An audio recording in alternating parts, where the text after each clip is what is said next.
Hello, and welcome to the third and final video in the series that looks at how the Skene functions in Sophocles' Oedipus Tyrannus, helping the themes of the play materialize on stage. In this third part, we will be focusing on the play's ending and the ambiguities around it. Specifically, we will be looking at Oedipus's final exit from the stage and consider which direction the script suggests that he take. Does he leave towards the mountain, so through one of the stage's paradoi, or does he enter into the Skene? This is more than a practical question about staging, for deciding on this final exit helps influence our understanding of the entire play. If you have already read the play, you may be aware that there appear to be contradictions around Oedipus's final exit. While we see Creon telling Oedipus twice to go into the house, saying, "You have wept long enough, go inside the house," and earlier, "Take him at once into the house. Piety demands that kinsmen alone should see and alone should hear the sorrows of their kin." Yet we also know that Oedipus himself asks to be banished from the city and that he wishes to go to Kithyron, the mountain where his parents abandoned him as an infant. He says, "But as for me, do not require the city of my father to have me living in it, but let me live in the mountains, where there is that mountain of my own that is called Kithyron, which my mother and my father, while they lived, appointed to be my tomb, so that I may get my death from them who tried to kill me." We are thus presented with two possible exits for Oedipus at the end of the play, either into the house through the doors of the Skene, or towards Mount Kithyron through one of the paradoi, or the side exits. If you examine this image on the screen, you will be able to more clearly visualize the space between these two exits from the stage. The Skene doors lead into the interior of the building, which, as we have discussed before, is the dark place of concealment, but also the place of the family and the household. The paradoi lead away from the place of darkness, but also away from the home and the city, and thus, on occasion, away from civilization and into the wilderness. The conflicting desires of Creon and Oedipus, therefore, present us with two different interpretations depending on which exit Oedipus takes. Let us begin by considering the interpretation that Oedipus exits into the house. This is strongly supported by textual evidence, as one of the final things Creon says to Oedipus is, "You have wept long enough, go inside the house," to which Oedipus responds, "I shall obey, though it gives me no pleasure." It can also be suggested that Oedipus exits into the house so that he may wait until the city receives a second consultation from the oracle at Delphi. This is once again based on a line by Creon, who claims that he will not cast Oedipus out of Thebes yet, for "I wished first to learn from the god what I should do." Moreover, if we consider Creon's final lines in the play, directed again towards Oedipus, "Do not wish to have control in everything. Power to control did not accompany you through all your life." We can see that it is implied that Oedipus is no longer in a position to make his own decisions and dictate his own choices. Creon is the one who now has that power. Therefore, despite Oedipus's wishes to go towards Kithyron, Creon is the one who has the power to enforce the exit he demands, which is back into the palace of Thebes.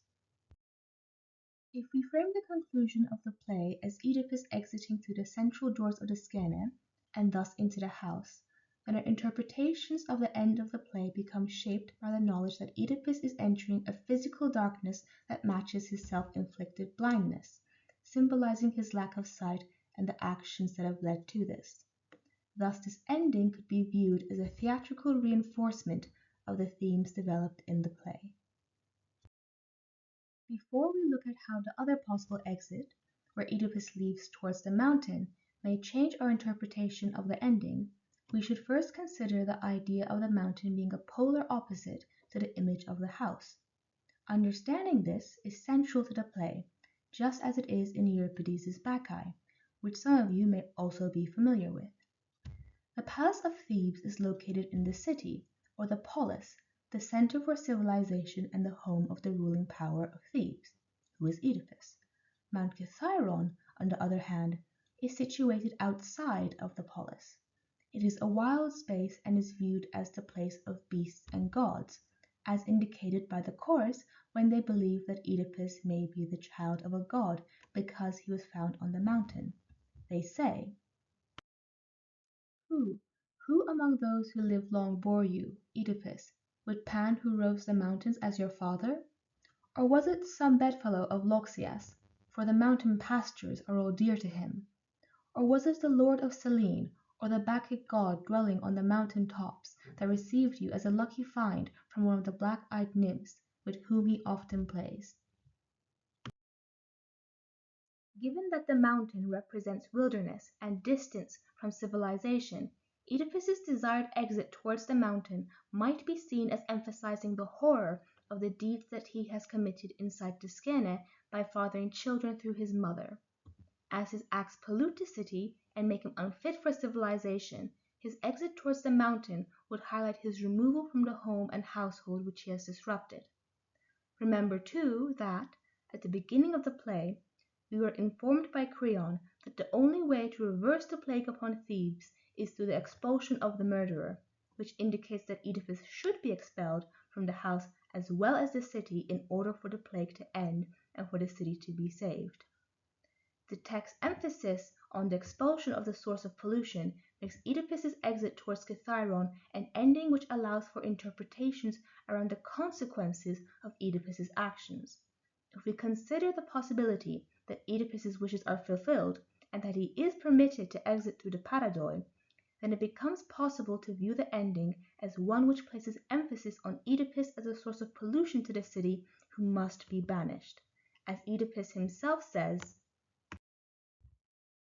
But since it is hateful to speak of hateful deeds, as soon as possible, I beg you, hide me somewhere abroad, or kill me, or hurl me into the sea, where you shall never again see me. As his words suggest, Oedipus's actions make him an individual unfit to remain in civilization, and consequently he believes that his place is now among the uncultivated spaces of the mountain. Sophoclean endings tend to be ambiguous and open to various interpretations, so encountering the same ambivalence here at the end of Oedipus Tyrannus is not surprising. If you look at this image of Josef Swoboda's set design for Oedipus Tyrannus during the play's performance in Prague in 1963, you will be able to see how his design of the endless stairs that ascend toward darkness strongly emphasizes the ambiguities around Oedipus's final exit, making the audience question whether he truly enters the Skene or if instead he is able to exit towards Mount Kithairon. These ambiguities allow us to take into consideration various interpretations of the ending of the play and how the direction of Oedipus's final exit may connect to the play's themes, highlighting them in different and perhaps even contrasting ways. By reflecting upon the text and the staging it implies, it is possible to deepen our understanding of the play as a whole and what it suggests through the final exit of Oedipus. On the screen, you will see a list of further reading for those interested. Thank you for watching.